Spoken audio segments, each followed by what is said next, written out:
Hello guys! So, bagong budol na naman tayo. Ito yung LED face mask. Kung lagi ka nagpapaderma, familiar ka sa bagay na ito.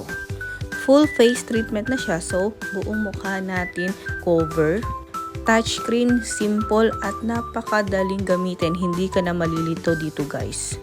Rechargeable at portable. Pwede mo siyang dalhin kahit saan.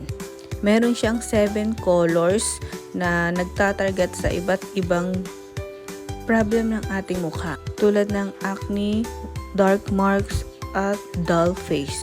Meron siyang different color na napakadaling iset guys.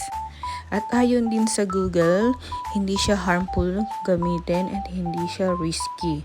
Wala tong UV rays na pwedeng makasira ng ating balat. And according din sa mga reviews, ito guys, ito mismo yung ginagamit nila sa mga derma. O kita nyo naman. Saka guys, magaan siya ha, hindi siya yung parang mabigat. Murang-mura lang to guys ha, 500 pesos. Afford mo na ang derma everyday. So, link on my description.